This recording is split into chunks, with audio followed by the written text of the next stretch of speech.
শুভ সকাল বন্ধুরা। এখন আমার বাসি কাজ শেষ করে কাপড় দিতে লাগলাম।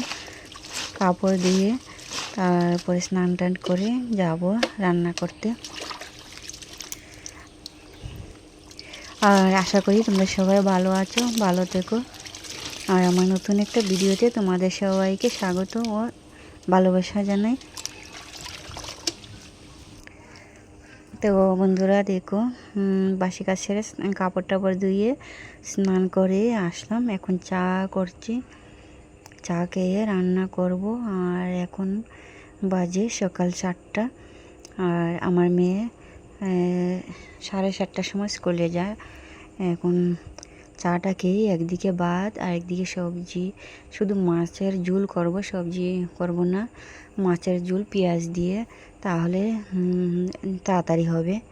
মেয়েকে স্কুলে পাঠাতে হবে। এখন যেহেতু গরম সিজন, এখন 7টা থেকে স্কুল, আর 1টার সময় ছুটি দিয়ে দেবে।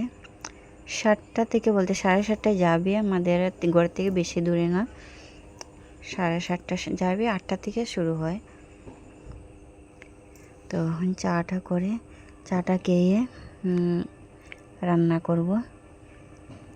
তো বন্ধুরা, তোমরা যে আমার ভিডিওটা দেখছো, লাইক কমেন্ট করছো সুন্দর সুন্দর, তোমাদের সবাইকে অনেক অনেক ধন্যবাদ। আর যারা নতুন বন্ধু আছো আমার ভিডিওটা দেখছো, প্লিজ সবাই সাবস্ক্রাইব করে পাশে থেকো। আমিও সবার পাশে থাকতে চাই, সবাইকে নিয়ে বড় হতে চাই, এগিয়ে যেতে চাই। আর ওটা হচ্ছে দেখো, পালই শাক, পালই শাক, ডেকি শাক অনেকে বলে। ওটা আমাদের ঘরে ছেলে মেয়ে খায় না, আমিও খাই না, আমার হাজব্যান্ডের জন্য। আর এটা হচ্ছে দেখো তানকুনি পাতা, ওটা ভালো করে ধুয়ে মানে 5-6টা করে আমার মেয়েকে খেতে দিই সকাল সকাল, খালি পেটে খায়। আমি এত নিয়ম করি, তেল মশলা কম দিয়ে রান্না করি, তারপরেও আমার ছেলে জন্ডিস। তারপরে এখন দেখছি আমার মেয়েটাও জন্ডিস হয়ে যায়, ভাত খেতে পারে না। জানি না কেন ওইরকম, অনেকেই বলে, সবাই বলে যে আমাদের ঘরে তেল মশলা এত কম, তারপরেও কেন জন্ডিস বারবার হয়ে যায়। তো দেখো আমার রান্না বান্না হয়ে গেছে, মেয়েকে খাইয়ে দিয়েছি, চুল টুল বাঁধা হয়ে গেছে। খাওয়া শেষ করে স্কুল ড্রেস পরবে, স্কুলে যাবে।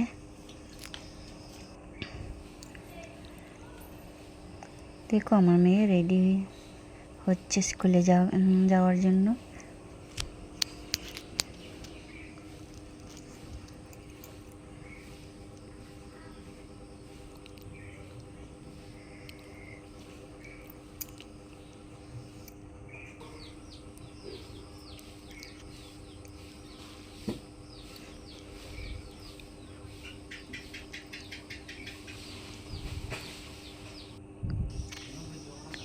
তো দেখো আমাদের পুচকা গাড়িটা বাড়িতেই আছে।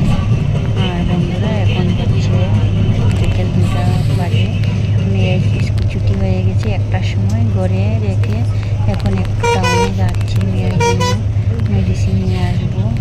যেহেতু মেয়েটার টাইফয়েড জ্বর ছিল আর জন্ডিস ছিল, জন্ডিস তো এখন নেই, এখন লিভারের ওষুধ আনতে যাচ্ছি।